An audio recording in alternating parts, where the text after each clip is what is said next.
Love's the sweetest thing. Dear Inner Circle, sadly, there seem to be a spate of funerals and memorials to organise again these days. They seem to come in runs.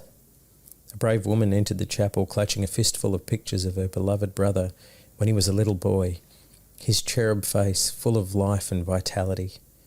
The photo of him in a flannel shorts and hat, laughing with a tennis ball in hand in front of his dad's brown 1974 Holden Kingswood, with the photo taken from a patio covered in pebble mix, couldn't have been more iconic. If the picture had come with a soundtrack, I imagine it would be playing "Come On Aussie, Come On."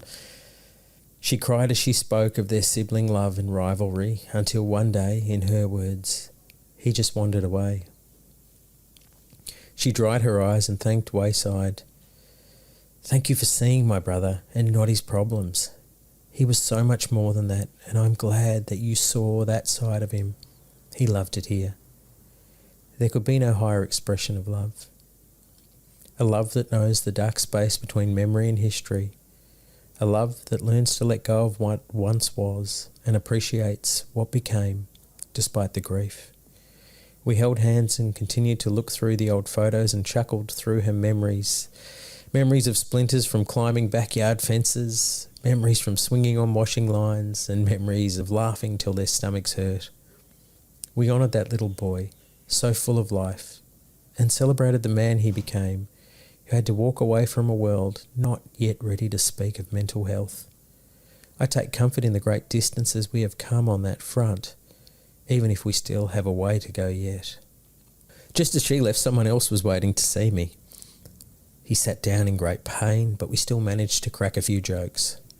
Recently, he's made the very brave decision to try and face life without the drugs he has used to escape the pain. Pain that came to him from being abandoned by his foster family as he lay in a hospital bed, left him feeling unwanted and unloved.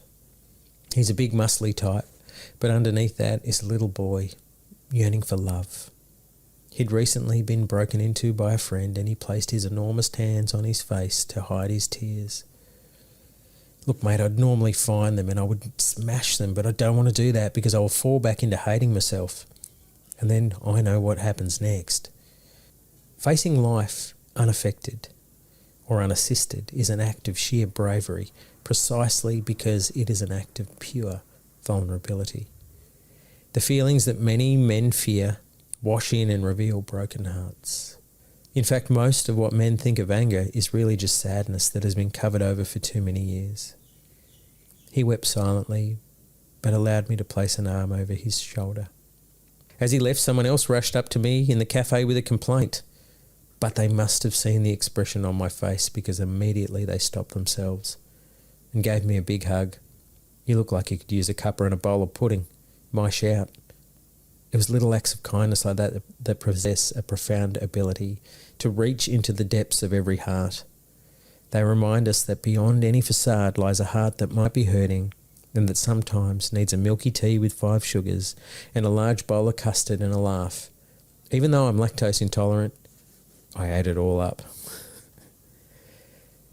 Thank you for being a part of our inner circle.